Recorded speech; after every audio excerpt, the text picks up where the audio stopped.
Vous êtes sur Vox News, bonsoir et bienvenue sur votre émission de débat, de décryptage de l'actualité africaine Vox Live. C'est un projet d'envergure, le plus long oléoduc d'Afrique, celui d'une infrastructure pétrolière majeure qui vise à transporter le pétrole extrait du Niger vers le port de Cotonou au Bénin en traversant environ 2000 km de territoire. Un enjeu évidemment stratégique pour le développement économique des deux pays.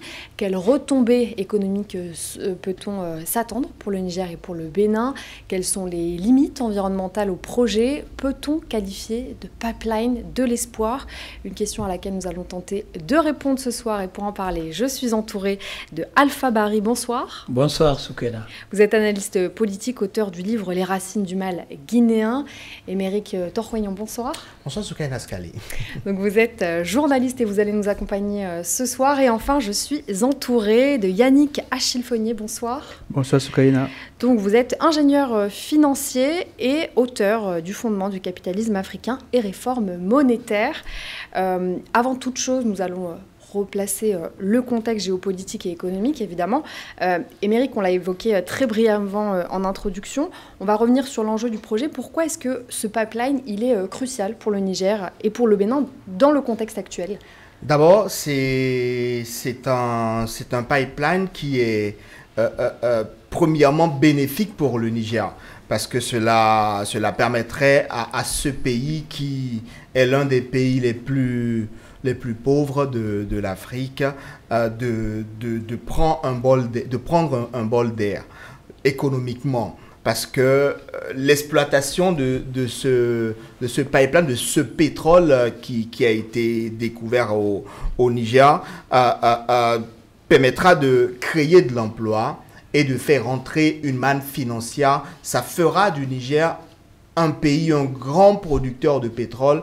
Et on sait que actuellement, la production de l'uranium, l'exportation de l'uranium a pris un coup, et le pétrole pourrait être la manne qui va permettre à ce pays de pouvoir s'en sortir, de réussir à grandir économiquement, à croître économiquement, à atteindre ses objectifs. Voilà un peu. Yannick, on parle des impacts économiques directs, mais il y a évidemment aussi les impacts indirects pour le Niger, pour le Bénin, mais également pour la sous-région. Oui, et je dirais en fait l'impact, c'est une éventualité, mais ce n'est pas une certitude. Pourquoi? Parce qu'on a des pays qui ont commencé à produire du pétrole beaucoup plus tôt dans l'histoire, c'est-à-dire des pays comme le Congo, Brazzaville, qui produisent du pétrole depuis des décennies et dont ils sont toujours si pauvres. On a la RDC qui a non seulement le pétrole, mais l'uranium, le coltan, tout ce qu'on connaît, mais ils sont également pauvres. On a la Guinée-Conakry qui a également beaucoup de matières premières, mais aujourd'hui, ce n'est pas un pays développé. Donc, l'impact sera en fonction de comment les revenus seront managés. Si les revenus sont affectés au social à 100%, là, on est sûr que rien ne va changer. Maintenant, si les revenus se servent de capital, comme on voit les pays du Moyen-Orient faire, c'est-à-dire créer des fonds d'investissement pour investir dans la production industrielle et commerciale, là, on sera sûr qu'il y aura de l'impact. Donc, tout sera en fonction de comment les revenus seront utilisés.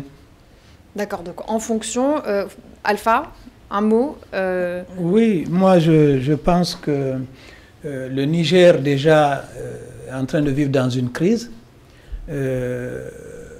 L'achat de l'uranium a chuté. Donc, ce pipeline-là, c'est un géant pétrolier. Vous imaginez qu'ils vont produire à peu près 90 000 barils par jour. Et dans 2 ans, 200 000 barils par jour. C'est une manne financière importante. Il l'a dit, il ne s'agit pas de créer des richesses, il faut savoir les repartir. Parce que la richesse n'est richesse véritablement que quand elle crée de la valeur ajoutée. Il faut investir dans les infrastructures, dans les nouvelles technologies, dans la santé, dans l'éducation, dans l'environnement, dans tous ces secteurs-là. Si nous investissons forcément dans le tourisme, si vous prenez par exemple le Maroc, la Tunisie, le tourisme c'est une véritable industrie. Et quand vous allez en Afrique de l'Ouest, on dit que l'Afrique de l'Ouest c'est le château d'eau de l'Afrique de l'Ouest. 1200 cours d'eau viennent de la Guinée, dont les sources viennent de la Guinée. On est on a les 2 tiers des réserves mondiales de bauxite, d'uranium, le manganèse, toutes ces richesses-là, ça ne nous enrichit pas. Il faudrait justement que ça soit investi dans les ressources humaines, parce que la première richesse d'un pays, ce sont ses ressources humaines. Donc on l'entend pérenniser justement cet investissement à long terme? Oui, il faut réussir à pérenniser cet investissement. Il faut réussir à tirer profit de cette production. Et on parlait des impacts économiques et je n'avais pas parlé des retombées pour l'économie béninoise également qui doit percevoir des tasses de passage. Voilà, douanières de transit sur le pétrole du Niger. Et qui va certainement, ce pipeline va créer également de l'emploi au Bénin. On estime les emplois qui seront créés à 2000 emplois d'ici, je pense, une dizaine ou une vingtaine d'années, je ne suis pas sûr, mais je sais qu'on estime les emplois qui seront créés à 2000. On parlait de contexte tout à l'heure, il y a évidemment aussi l'enjeu sécuritaire, on parle du Niger, du Bénin. Comment le contexte sécuritaire dans la région il peut affecter le projet? Est-ce qu'il peut avoir un risque pour sa viabilité? Oui, il y a un risque. Si par exemple, il y a des esprits mal intentionnés qui s'insurgent pour détruire les infrastructures. On en a déjà eu. Voilà. Donc, il faut justement verrouiller tout cela pour qu'il n'y ait pas de possibilité de déstabilisation. C'est-à-dire que sécuriser de bout en bout, depuis le Bénin jusqu'au destinataire final. Parce qu'il faut rappeler que c'est les Chinois qui ont investi 4 milliards de dollars. Ça veut dire que cet investissement-là aussi, il faut le rembourser très progressivement avant de pouvoir booster. Mais je sais que cette exploitation-là va permettre de booster le budget national du Niger, c'est sûr. Mais il faudrait que les investissements soient rationnels. En général, en fait, la prospérité est un facteur d'union lorsque la prospérité est partagée. Donc maintenant, ce sera à eux. Si je prends le cas, bon, là on est sur le Niger, c'est un pays déjà producteur de coton.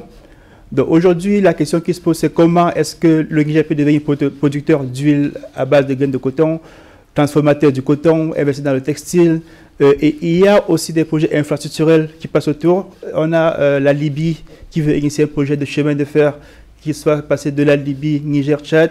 Donc c'est le moment pour le Niger d'aller vers les Libyens et les Tchadiens, se dire ok, accélérons avec le projet pour que d'ici 5-6 ans, qu'on ait un autre axe commercial qui va relier l'Afrique du Nord à l'Afrique centrale, parce que le chemin de fer qui quittera la Libye passera par le Niger et sortira au Tchad. Donc du coup, ils sont reliés par l'Afrique centrale, ce qui créera beaucoup plus de flux économiques et permettra justement d'occuper tous ces jeunes-là qui sont recrutés aujourd'hui pour les actes terroristes qu'on connaît. Donc pour moi, c'est une fenêtre ouverte sur l'histoire pour le Niger et c'est à eux de la saisir. Et elle ne se représentera pas 2 fois. Donc s'ils loupent cette opportunité, je crois que ça fera date parce que dans 10-15 ans, ils n'auront plus la possibilité de revenir en arrière comme les autres pays que je citais tantôt, c'est-à-dire la Guinée, le Congo, tout ça qui ont des matières premières, mais qui n'en profitent pas.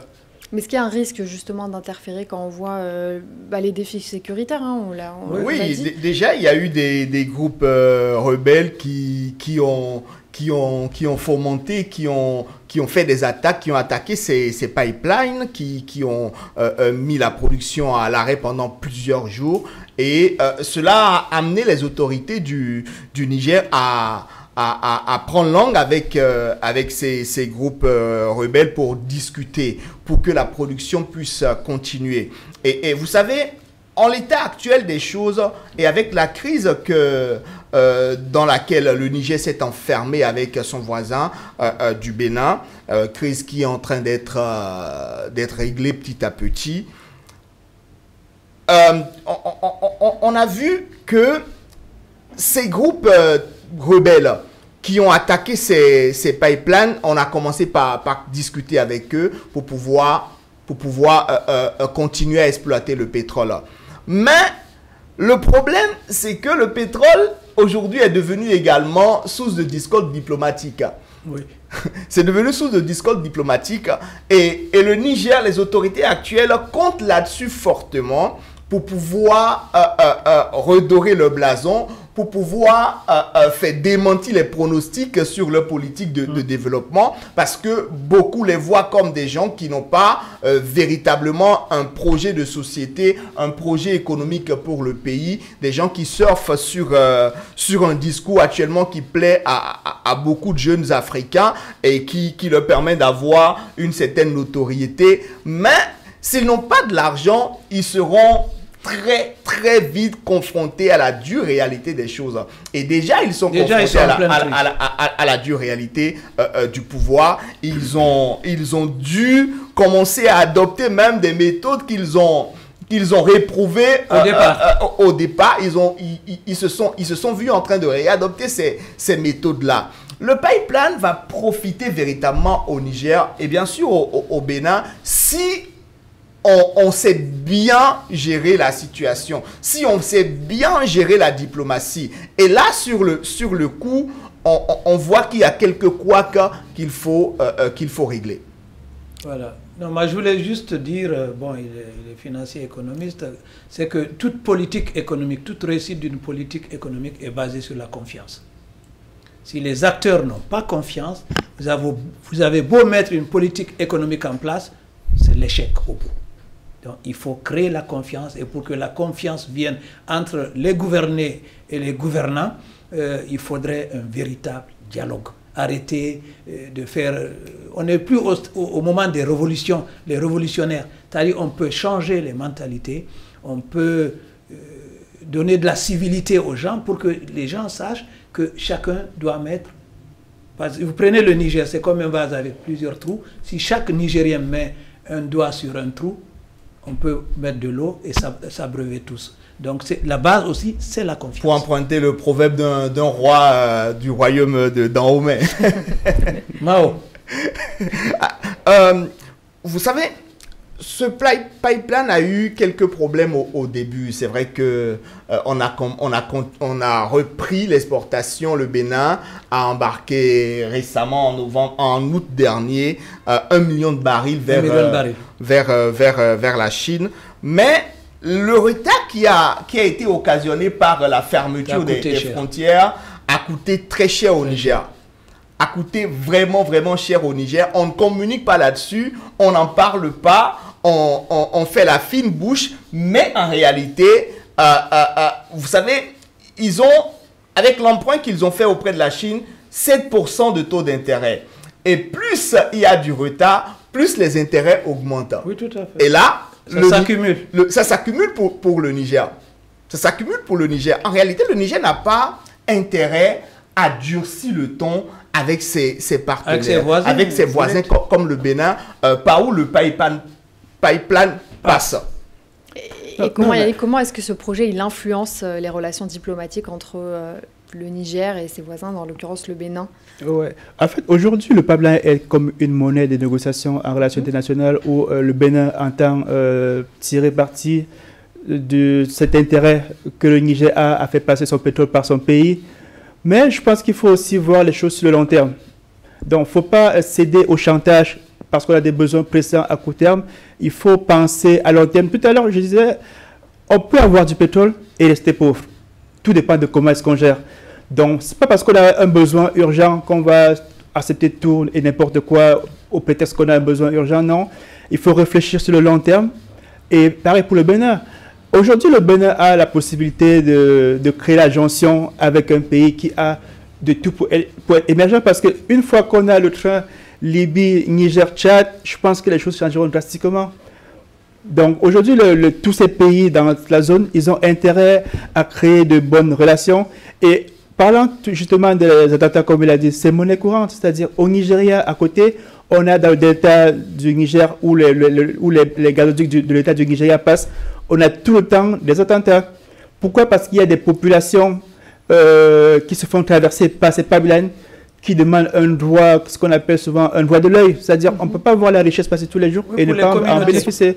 Donc du coup, c'est ces aspects environnementaux qui doivent penser comment les gérer. C'est pour ça qu'ils disaient que généralement la richesse est un facteur d'union, parce qu'on a de quoi faire de vraies réformes politiques.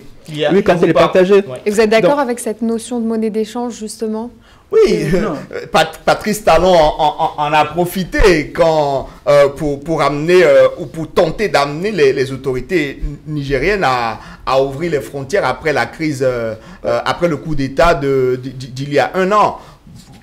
Ça a permis de négocier, d'ouvrir les débats, d'ouvrir les négociations, puisqu'à un moment donné, le Niger était fermé à toute discussion sur la base d'accusation selon laquelle il y avait des bases militaires françaises au Bénin qui tenteraient de déstabiliser le Niger. Mais on a vu le discours évoluer au fil des jours. On avait parlé de bases militaires. Après, on a parlé de légionnaires français. Après, on a parlé d'éléments subversifs de la France qui tenteraient de déstabiliser le Niger. Le discours évolue. Les autorités béninoises ont dit, vous nous accusez d'abriter des bases militaires françaises. Nous vous ouvrons le territoire béninois. Venez visiter tout le territoire béninois pour déceler les bases militaires dont vous parlez. Jusqu'à présent, je ne pense pas. Il y a eu une délégation du Niger qui est arrivée au Bénin pour des discussions avec le ministre de l'Intérieur en tête. Et ça a permis de lancer les débats. Des anciens présidents béninois ont fait la démarche. Ce sont eux d'ailleurs qui ont permis à ce qu'il y ait cette visite de délégation nigérienne au Bénin. Mais je vais revenir sur un fait. Quand Yannick parle de chemin de fer, il y a un projet de longue date entre le Niger et le Bénin de chemin de fer. On avait une société ensemble, une société de chemin de fer qui était dirigée par le Niger et le Bénin, qu'on appelait OCBN. OCBN signifie, je pense, Office des chemins de fer Bénin-Niger, qui a été suspendu. Je n'ai pas tous les détails sur les raisons de la suspension, mais c'est un projet qui pourrait revenir et permettre à ce que... même passer par le Mali et la Guinée. Exactement. Jusqu'au Niger. Oui, mais... C'est tant mieux, quoi. C'est tant mieux. Ce qui est intéressant, c'est de voir qu'enfin, les Africains vont s'asseoir et parler de leurs intérêts et non des intérêts des tiers. Ça, c'est quelque chose d'intéressant, donc de voir déjà le Niger et le Bénin s'asseoir et négocier, discuter de leur business sans que ce soit dicté depuis l'étranger. Donc, je pense que ça ne sera pas dicté. Hein. Ça fait longtemps. Hein. Les mentalités ont changé. Sauf que les derniers tenors du pouvoir, c'est des gens parmi eux qui collaboraient avec l'extérieur. Exactement. Ils se serviles, carrément dociles à la tâche, en fait.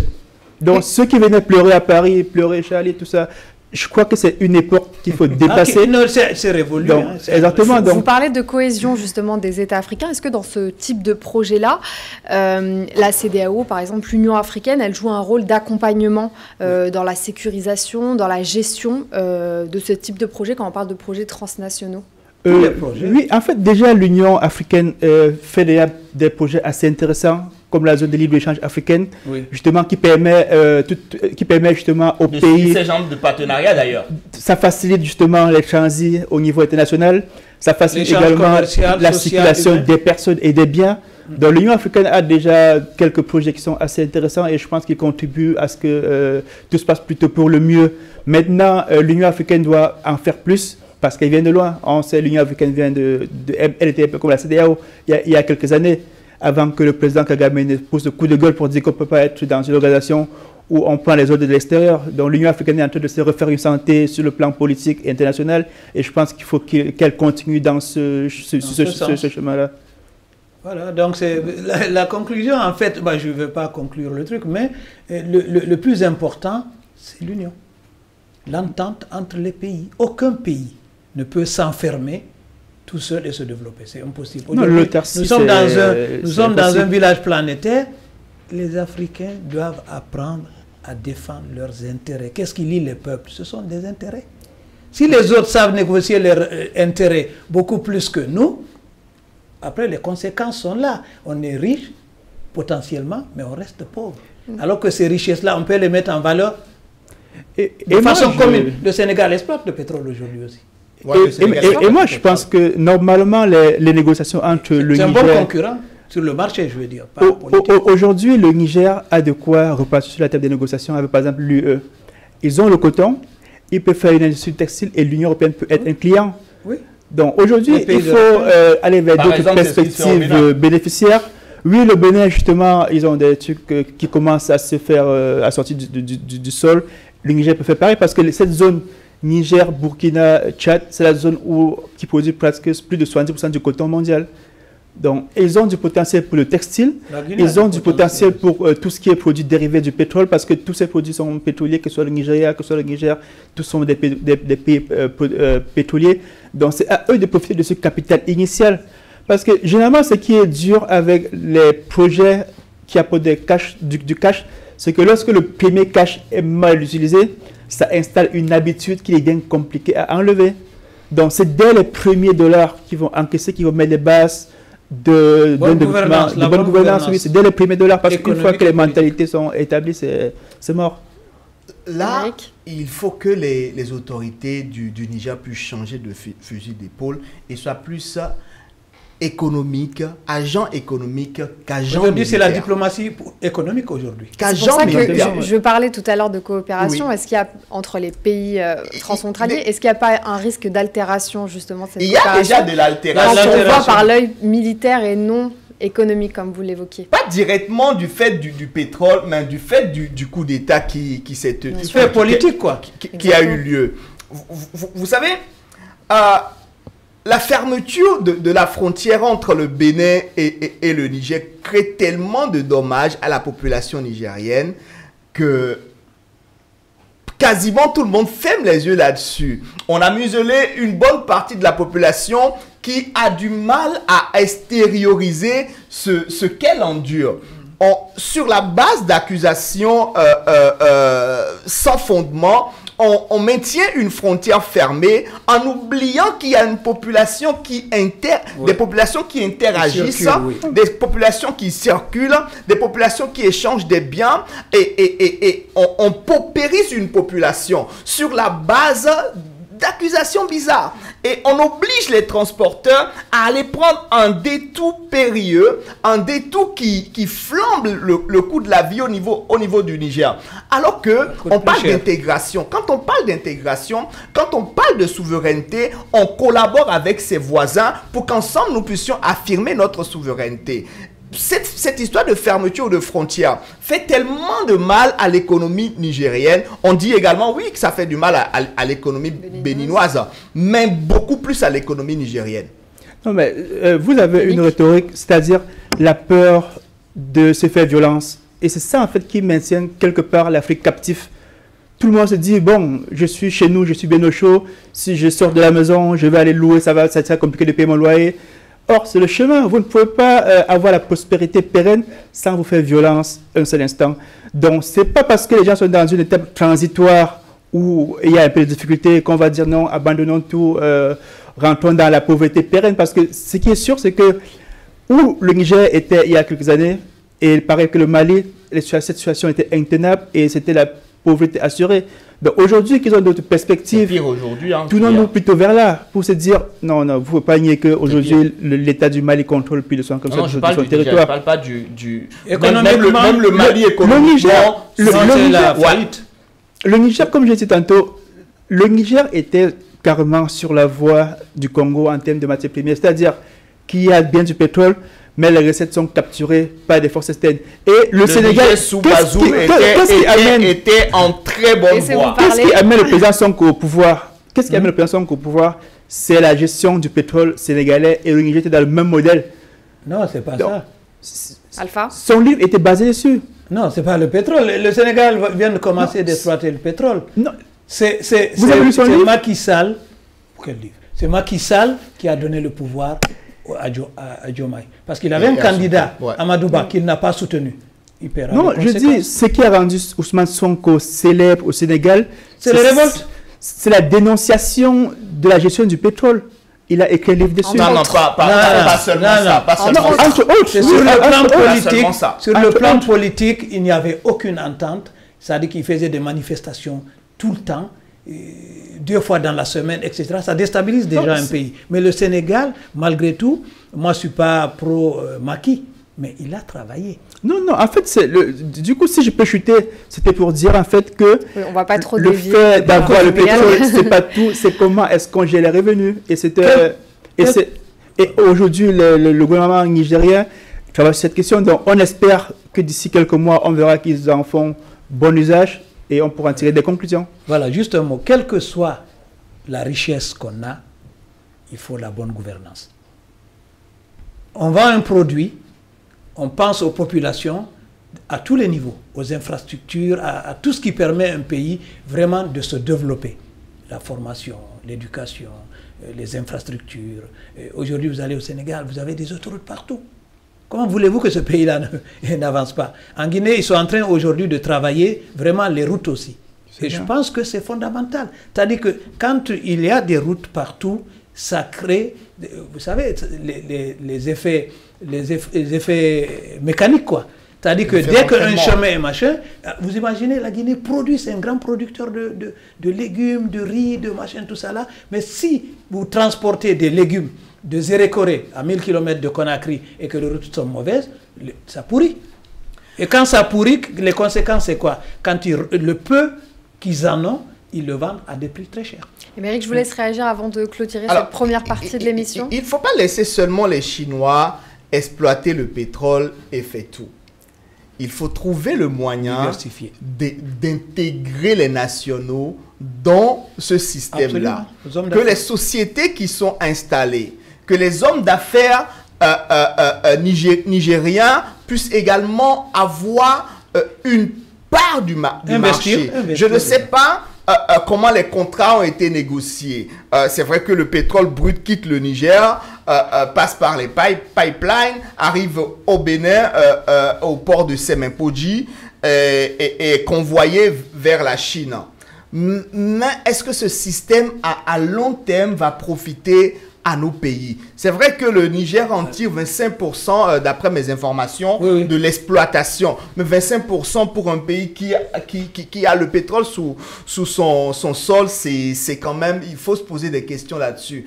Est-ce qu'il ne faut pas trouver un système pour créer de gros investisseurs africains, des milliardaires africains, il y en a, investisseurs chez nous pour pouvoir investir dans l'exploitation du pétrole sur nos terres? C'est là la plus grande question. Sinon, on sera tout le temps à la merci de certains exploitants, bon, peut-être occidentaux ou chinois ou russes ou américains ou je ne sais pas de quelle autre puissance économique. Et ça, c'est une véritable question sur laquelle il faut se pencher. Je vous propose de revenir sur cette question-là dans un instant. Ne quittez pas, vous êtes sur Vox Live. On revient tout de suite. Merci d'être avec nous. Nous sommes toujours sur Vox Live et nous poursuivons ce débat. Émeric, vous évoquiez il y a un instant justement cette attractivité. Vous appeliez à ce que des investisseurs étrangers viennent du monde entier. Nationaux plutôt. Nationaux. Des investisseurs nationaux. Qu'on puisse avoir des holdings totalement africains qui pourront investir dans l'exploitation des ressources minières sur notre continent. Que Dangote investisse également dans le pétrole, par exemple, du Niger. Mais pour le moment, il le fait. Du Nigeria déjà. Il avait eu des problèmes, mais... Au Nigeria, oui. Au Nigeria déjà... l'homme d'affaires Dangote est en train de gagner une grosse bataille, c'est-à-dire produire du carburant sur le sol nigérien plutôt, et ne pas être dépendant. On ne peut pas extraire du pétrole chez nous et pas faire la première transformation. Et ne pas pouvoir faire les transformations chez nous. Il faut que cela puisse arriver pour que ça nous coûte moins cher, pour qu'on puisse avoir également une puissance, puisque le pétrole aujourd'hui permet au pays de devenir puissant. C'est devenu même un élément de négociation diplomatique à l'international. Les Qataris dictent leur loi parfois sur la base du pétrole qu'ils exploitent chez eux. Et il faut qu'on en arrive là. Aujourd'hui, il y a un problème de crédibilité qui peut freiner des investisseurs. Ce qui s'est passé au début de l'exploitation du pétrole peut rendre grincheux ou empêcher certaines personnes, certains investisseurs de se dire « Ah, si ça s'est passé comme ça avec WAPCO, qui est l'exploitant du pétrole du Niger, ça peut se passer également avec nous. » Le Bénin, sur la base d'un malentendu avec son voisin du Niger, peut refuser de laisser la manne l'or noir circuler, être embarqué pour aller à destination. Et ça a porté un coup dur. Un coup dur, non seulement au Bénin, mais également au Niger. Et les investisseurs vont être frileux quand il faut aller investir pour l'exploitation, par exemple, du pétrole au Niger. Je ne sais pas si WAPCO est l'exploitant exclusif de ce pétrole, mais si ça devrait être... C'est le financier, c'est lui qui a financé et qui extrait. Si on doit laisser d'autres investisseurs entrer dans le jeu, ça va être compliqué. Moi, je pense que c'est un facteur d'union, surtout entre le Niger et le Bénin, parce qu'il y a deux choses qu'il faut bien distinguer. Il y a le pétrole brut qui est exporté de manière brute. Il y a le pétrole qui est déjà raffiné au Niger et qui se vend à 400 francs le litre, contre, par exemple, 800 francs à côté au Cameroun, contre près de 1000 francs au Tchad. Donc aujourd'hui, le Niger apporte de l'énergie à très bon prix dans la région. Donc c'est l'opportunité aussi pour le Bénin pour en profiter, pour dire que l'énergie du pétrole le pétrole, en fait, l'énergie sert à la fois comme carburant pour les voitures, ça sert comme pour les groupes électrogènes, donc ça sert pour plein de choses.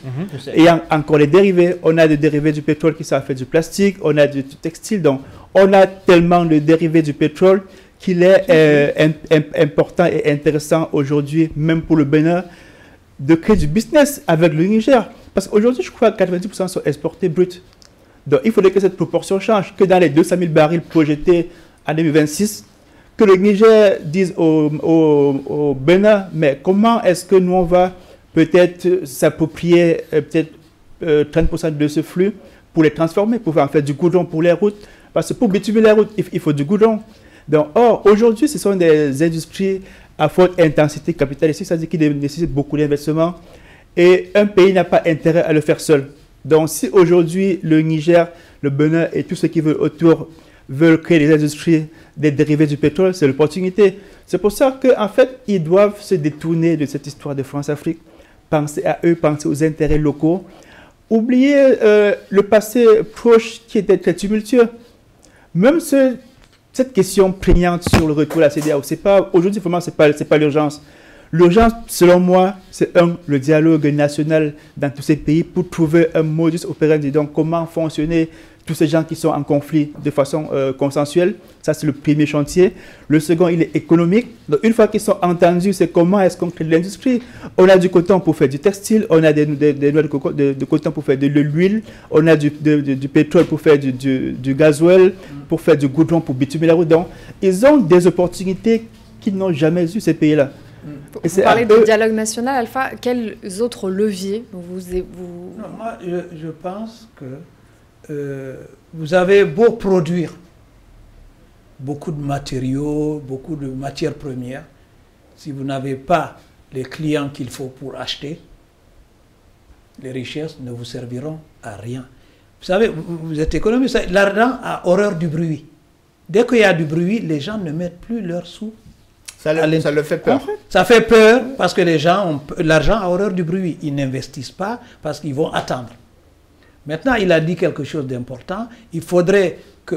de toute façon, on a besoin d'investisseurs étrangers aussi parce que vous prenez la Chine, peut-être ils ont une industrie de transformation. Il faut faire de façon à ce que cette industrie-là vienne dans le pays producteur pour faire les transformations. Je vous prends un exemple rapide. La Guinée a les 2/3 des réserves mondiales de bauxite. On ne transforme pas, c'est la bauxite brute. Vous savez combien ça coûte? 25 $ ou 30 $ la tonne. Maintenant, si vous transformez en aluminium, c'est entre 2000 et 2500 $. Ouais. Voilà. Ce que je voulais dire, c'est bon d'avoir des richesses, mais c'est important de savoir les gérer et de faire contribuer justement nos milliardaires, ceux qui ont de l'argent, pour qu'ils rentrent dans le capital avec les Chinois. C'est ce qu'on appelle des participations croisées. Il ne faut pas qu'il y ait 100% d'investisseurs étrangers. comme aujourd'hui au Niger avec la Chine. Voilà. Pour ce contrat en tout cas, pour le moment. En fait, aujourd'hui, ils ont l'opportunité de corriger les défauts des autres, en fait. Donc, les erreurs qui ont été faites en Guinée il y a 15-20 ans, quand les contrats ont été signés et quand les premiers flux sont arrivés. Donc, aujourd'hui, le Niger et ses pays voisins ont l'opportunité de corriger cela. Parce que vous, tout à l'heure, vous parlez de la demande. En Afrique, on importe tout. On est déficitaire, on a des déficits commerciaux avec tout le monde. Plus de 5 milliards de dollars de déficit avec la Chine, de tout le monde. Rien que, par exemple, au Cameroun, on a plus de 2000 milliards d'importations par an. Donc, aujourd'hui, tout ce que vous produisez en termes de textiles, en termes d'appareils, une fois que le prix est abordable, franchement, il y a les clients. Donc, on a d'abord un marché local qui est très demandeur. C'est pour ça qu'Aliko Dangote a investi autant, 20 milliards. Parce qu'il sait que le marché local peut absorber toute sa production. Exactement. Donc, oui, certainement, il y a toute l'Afrique de l'Ouest. Hein. Oui, donc aujourd'hui, on est 1,4 milliard. Demain sera 1,5 milliard. Donc, le marché africain, il est énorme. Il y en a pas encore pouvoir d'achat pour certains types de produits, mais pour les produits de base, que ce soit textile, que ce soit plastique, tout ça, il y a une demande africaine assez forte. Et c'est à ces pays-là de ne pas louper l'opportunité. C'est ça. Même les engrais sont faits à base des dérivés en fait, il y a des produits dérivés du pétrole qui servent aux engrais. Donc, aujourd'hui, c'est l'opportunité idoine, une fenêtre sur l'histoire de corriger le tir et de rendre le pays prospère. Dans ce dossier du pétrole du Niger, le président béninois a dit quelque chose sur lequel il faut s'attarder. Comment se fait-il qu'on permet au pétrole du Niger de circuler du Niger vers le Bénin et qu'on empêche les hommes de circuler du Niger vers le Bénin, du Bénin vers le Niger? Business is business. C'est une question primordiale qu'il faut que les autorités de ces deux pays puissent résoudre. Parce qu'à un moment donné... Il faut tomber les barrières, ça n'existe pas. Ça peut se résoudre, à mon avis. En tout cas, si ça ne se résout pas le plus tôt possible, ils sont en train d'échanger déjà. Ils sont en train d'échanger déjà. Mais quand je lis les discours du Premier ministre du Niger, ça ne tend pas véritablement à calmer l'atmosphère, à pouvoir amener une décrispation de cette atmosphère qui gangrène les relations entre les deux pays. Si on ne règle pas la situation, dans quelques mois encore, on reviendra sur le même problème, où on sera obligé de dire, ok, on bloque encore le pétrole du Niger au Bénin pour pouvoir aller négocier pour qu'on puisse ouvrir les frontières. Parce que autant le pétrole du Niger crée des manques à gagner si on arrête de l'exploiter, autant la fermeture des frontières terrestres entre le Niger et le Bénin crée des problèmes et des dommages économiques aux deux nations. Non, mais on est d'accord qu'il faut faire des choses, mais pas à tous les prix. Donc il faut faire des choses. Parler de prix, c'est quoi? C'est-à-dire on est des pays africains, on ne peut pas sacrifier l'avenir du pays pour un intérêt avec la sécurité et tout ça, c'était une chose. Et maintenant, il y a autre chose. Si on va dans l'univers international, on se rend compte que les États-Unis et l'Ukraine sont en guerre, y compris avec l'Union européenne, c'est-à-dire à travers l'Ukraine. Mais à côté, ils collaborent sur certains domaines. Donc le fait de collaborer sur le plan économique n'exclut pas d'autres. Donc apprenons aussi à gérer les problèmes un peu parfois séparément. Comment ça? Non, c'est interdit. Je pense que c'est bien interdit. Je reprends ce que je dis. Aujourd'hui, il y a la guerre entre la Russie et l'Ukraine. Oui, ça, je sais. Mais le pipeline continue de passer en Ukraine et l'Ukraine prélève. Exactement. Donc, apprenons à savoir nos points de convergence, nos points de divergence et ne pas forcément... ces deux problèmes sont... Oui, Alpha, je ne suis pas d'accord. On n'a pas besoin de divergence. Trouvons nos convergences. Au lieu de réfléchir sur les problèmes, réfléchissons plutôt sur les solutions. Bien sûr. Quand je vous entends parler, on a l'impression que c'est deux pays, des pays qui se sont détestés depuis toujours, qui se sont confrontés, alors que c'est deux pays qui vivaient en harmonie. Exactement. Revenons à la situation normale. Nos pays, c'est-à-dire que quand... c'est vrai qu'on ne peut pas dissocier le contexte quand même politique actuel. On est d'accord, mais ça ne justifie pas de dire... Même, en fait. La priorité, c'est l'entente. Non, en fait, c'est qu'on a, on a 4 ou 5 problèmes. Il y en a qui peuvent être résolus en 24 heures, d'autres où il faut 3 mois. Mais le primordial, c'est de régler les problèmes de frontières. Tout à fait, c'est ce qu'ils font en fait. Les questions politiques... L'ouverture, sinon ça ne peut pas marcher. Les questions économiques, c'est un coup de fil. laissez passer, c'est résolu. Mais les questions politiques prennent un peu plus de temps. Non, réalité, on ne parle pas de ça. On ne parle pas de problèmes politiques, on parle de problèmes économiques qui ont des incidents sur les populations, qui créent de la misère, qui créent de la pauvreté, alors que les gens s'épanouissaient avant. Maintenant, ils peuvent mettre en place... Donc maintenant, les Nigériens étaient très riches. Sur le papier... Non, mais attention, je vais vous dire, le Nigeria, c'est pas... Le Niger, c'est pas une planète à part. Nous sommes dans un monde globalisé. Si vous vous enfermez, vous créez de la pauvreté. Et vous mourrez de votre propre mort. Vous créez de la méfiance, vous créez de la haine. Et on n'a pas besoin de ça en Afrique. On a besoin d'unité, d'action. Voilà, que les économies soient interdépendantes et que ce qu'on ne trouve pas au Niger, qu'on le trouve en Guinée ou qu'on le trouve au Mali, que c'est interdépendant. C'est la seule façon pour nous de nous en sortir. Parce que nous avons énormément de richesses. Si ça circule, les biens et les personnes, et on crée des milliardaires. Je me rappelle rapidement pour conclure, quand Wade est arrivé au pouvoir, il dit « Je suis venu pour créer des milliardaires ».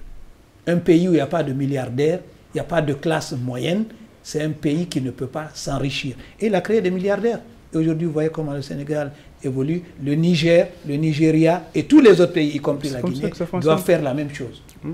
Pourquoi la Guinée qui a fait un coup d'État? Doumbouya n'a pas de problème avec la France. Parce qu'il n'attaque pas. Il dit, nous ne sommes ni pro-russes, ni pro-français, ni pro-machin. Nous sommes pro-africains. C'est-à-dire, nous défendons les intérêts de l'Afrique. Et ça, personne ne peut vous le reprocher.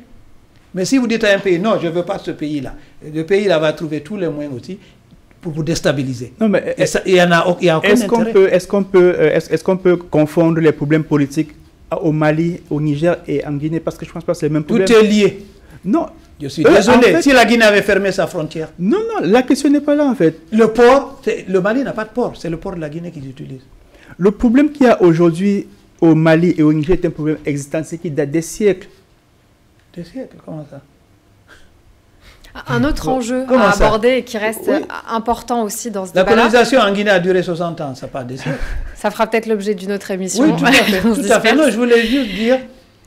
Il y a aussi un impact dont on n'a pas encore évoqué, mais qui est quand même important, l'impact environnemental, qui dit évidemment travaux d'envergure, la taille d'un oléoduc, il dit évidemment enjeux environnementaux. Destruction de la faune et de la flore. Voilà. Est-ce que selon vous, les impacts environnementaux, ils ont suffisamment été pris en compte dans la réalisation de ce pipeline? Moi, qui veut commencer? Je ne pense pas forcément. C'est-à-dire qu'au fur et à mesure que les choses vont se développer, nous verrons les impacts environnementaux. La destruction de la faune et de la flore.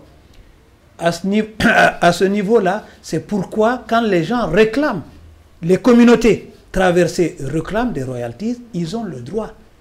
Quand vous traversez, vous récoltez autant d'argent, vous devez investir dans l'éducation, dans la santé, dans les communautés qui sont impactées.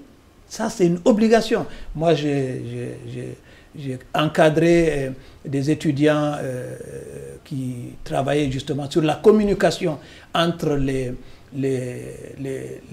communautés et les industriels. C'est une obligation. Les communautés traversées, on doit investir pour que les gens puissent s'épanouir. Je ne suis pas sûr, comme ça vient de démarrer, que tout ça est pris en compte, mais c'est au fur et à mesure qu'il y aura des dégâts ou qu'il y aura des problèmes, que les gens vont se révolter, parce que c'est sûr, en Guinée, ils le font, que les gens vont être obligés de tenir compte et d'investir une partie dans le développement local. Est-ce qu'on peut anticiper déjà ces résistances locales éventuelles à venir? Alors, il faut peut-être voir un tout petit peu comment les choses se sont passées et se passent au Nigeria, qui est un grand pays exploitant du pétrole, où on assiste à du siphonnage des pipelines, on vandalise les pipelines pour pouvoir recueillir du pétrole, ça se fait par les locaux, et ça crée des dommages à l'environnement dans ces pays-là. On voit des cours d'eau qui sont pollués, qui tarissent. On voit des ressources halieutiques qui sont en quasi-disparition. Et ces impacts environnementaux sont sont quantifiables. Je suis sûr que avant de viabiliser le projet, il y a eu l'étude environnementale qui a été faite, ça c'est sûr, parce que pour mettre ces projets en place, pour la plupart du temps, on fait des études, mais c'est véritablement à long terme qu'on pourra évaluer et corriger les choses. Pour le moment, il y a une prévention qui doit être certainement mise en place pour pouvoir limiter les dégâts. Il n'y a pas d'exploitation industrielle qui ne cause pas de problème environnemental. Il n'y en a pas. Il y a toujours eu des problèmes sur l'environnement. Mais ce que moi, personnellement, je refuse et que plusieurs pays occidentaux prônent aujourd'hui, c'est que l'Afrique ralentisse son industrialisation sur la base de la préservation de la planète, alors que l'Occident continue de s'industrialiser malgré le niveau d'industrialisation. Est-ce que ça reste des modèles à comparer? Aujourd'hui, on a des industries plus propres aussi. Hein. C'est possible. Ouais. On a des industries plus propres. Je ne dis pas que ça ne pollue pas d'une certaine façon, mais moins destructrices. Les discours qui se mènent aujourd'hui, c'est limiter l'exploitation du pétrole, alors que c'est aujourd'hui que l'Afrique découvre son potentiel pétrolier. Oui, mais je crois qu'au sommet, je ne sais plus si c'était COP22 ou combien, au Congo, on leur a dit, dont le président Tshisekedi leur a dit clairement que nous ne pouvons pas renoncer à notre développement pour faire plaisir. Au contraire, on peut investir dans le reboisement du Sahara et plein d'autres projets. En fait. Donc, on n'est pas obligé de se priver de notre industrie pour pouvoir... Il a dit ça à Macron en direct. Hein. Tout à fait, oui. Pour se priver de nos opportunités de développement. Donc, si je reviens sur le cas du Mali, du Niger, je les rejoins, c'est-à-dire aujourd'hui, on est encore au début. Tout dépendant, comme on a dit tantôt, de comment est-ce que l'approche de gestion de l'environnement sera faite, c'est-à-dire l'impact sur les riverains du pipeline. Donc, est-ce qu'on va les intéresser? Est-ce qu'on va tout à l'heure parler de royalties? Est-ce qu'on va leur donner des dividendes sous forme d'écoles, sous forme d'infrastructures, sous forme de choses? Mais c'est ça, c'est sous forme d'infrastructure. Sinon, forcément, quand les gens vont se rendre compte que les gens à Niamey roulent cabos, alors qu'eux, ils subissent le truc. Donc, c'est là, en fait, que les problèmes vont commencer. Et c'est lorsque, justement, ils auront endommagé les pipelines, peut-être pour soutirer du pétrole et raffiner de façon embryonnaire, comme ça se fait au Nigeria, c'est où, justement, on aura l'impact fort sur l'environnement. L'investissement local des industriels, c'est une obligation. C'est l'obligation. Ça doit être noté dans les contrats. Exactement. C'est une obligation. Je prends la Guinée, 15% des recettes minières vont au développement local. Non, c'est tout à fait logique. Avant de clôturer cette émission qui arrive bientôt à son terme, une dernière petite question. J'attends une réponse de chacun de vous. On l'a évoqué tout au long de l'émission, mais est-ce que selon vous, individuellement, ce projet il peut vraiment transformer la région à long terme? Le projet pétrolier? Le pipeline. Oui, le pipeline, ça aura une influence forcément économique dans le développement des pays. Mais il faut que le développement, comme on l'a dit, soit durable, c'est-à-dire qu'on prenne des précautions pour que l'environnement ne soit pas détruit. Parce que ça agirait sur les populations. Je pense que oui, le Sénégal produit, le Niger est en train de produire, tout ça, et le Nigeria, ça augmente la manne pétrolière. Et si on les transforme, on n'aura plus besoin d'exporter, de prendre des bateaux pour exporter le pétrole. On peut l'acheter à côté. Exactement. Ça revient moins cher. Exactement. Si les Qataris, si l'Arabie Saoudite a profité du pétrole pour se développer, pour arriver à un niveau de développement, c'est que les pays africains comme le Niger également peuvent en profiter et peuvent le faire. Et tout pas de, comme on l'a dit au début, d'une bonne gestion. Oui. D'une bonne gestion et d'une bonne politique. Moi, j'appelle de tous mes voeux, vraiment de tous mes voeux, une politique pétrolière du Niger, qui est une politique écrite, consultable, transparente, que les populations puissent elles-mêmes consulter et voir la progression et le respect de cette politique. Si on n'a pas de politique pétrolière, si on n'a pas de la transparence, et il n'y a qu'une élite qui profite avec un pays comme la Chine qui profite seul du pétrole du Niger, on ne s'en sortira pas. On retombera dans les mêmes travers. Et ça, il faut qu'on puisse le corriger. Yannick, je vous laisse le mot de la fin. Oui, moi je dirais en fait que ces pays, le Niger, aujourd'hui ils ont les moyens de faire de vraies réformes politiques. Jusqu'à ce jour, je reste sous ma fin en termes de réformes politiques parce qu'ils n'en ont pas vraiment fait. Ce qu'ils ont fait était assez superficiel. Donc aujourd'hui, parce qu'il y a Obama qui avait dit l'Afrique a besoin des institutions fortes et non des hommes forts. Aujourd'hui, mais ce sont les hommes forts qui construisent les institutions fortes. Donc aujourd'hui, on a des hommes forts. C'est à eux de s'inscrire dans l'histoire comme Abraham Lincoln, c'est-à-dire les hommes forts qui ont marqué l'histoire par des réformes politiques profondes, comme Général de Gaulle. Donc c'est à eux aujourd'hui, ils sont déjà des hommes forts. Aujourd'hui, ils ont la chance d'avoir les moyens financiers. Donc c'est à eux maintenant d'inscrire ce changement dans la démocratie, c'est-à-dire de transformer leur révolution en un projet démocratique et également de construire les institutions fortes pour que la prospérité puisse venir. Parce que tout est carrément, in fine, régi par la politique. Donc, une fois qu'ils auront un pays avec des institutions fortes, je crois que tout pourra aller. Je crois que vous voulez ajouter un dernier mot. Je pense qu'il a dit, non, parce qu'il me dit, aujourd'hui, c'est des hommes forts, ils ne sont pas forts. C'est eux qui dirigent. L'homme fort, c'est celui qui a le pouvoir. Non, non. On a besoin d'institutions fortes, pas d'hommes forts. Mais qui construit les institutions fortes? Non, attendez, laissez-moi aller au processus. Pour le moment, ce n'est pas des hommes forts. On peut dire que c'est des dictateurs, c'est-à-dire qu'ils sont là, pour le moment, ils s'imposent. Ça ne fait pas la force. La légitimité, c'est le peuple, ce n'est pas un homme. La légitimité dépend du peuple. Maintenant, les dirigeants, c'est la légalité, mais la légitimité, c'est le peuple. Donc, il faudrait justement que ces gens-là aillent jusqu'au processus démocratique des élections, un référendum et tout ça là. Et ensuite, si ils ont la possibilité de se présenter, ils se présentent, et ils reposeront sur les institutions fortes. On peut dire qu'ils sont forts en ce moment-là. Merci Alpha pour ces mots de la fin. Merci à tous d'avoir suivi cette émission. C'est la fin de ce Vox Live Niger-Bénin, le pipeline de l'espoir. J'ai été entourée de Émeric Torognon, merci d'avoir été avec nous. Yannick Achille Foni, merci de nous avoir accompagnés. Et enfin, Alpha Barry, merci. Ça a été un plaisir d'être dans ce débat. On a réussi à décortiquer plein de choses. Bonne chance à l'Afrique. Merci. C'est le mot de la fin. Très bonne émission et à très vite.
Vox Africa, la voix d'une Afrique fière.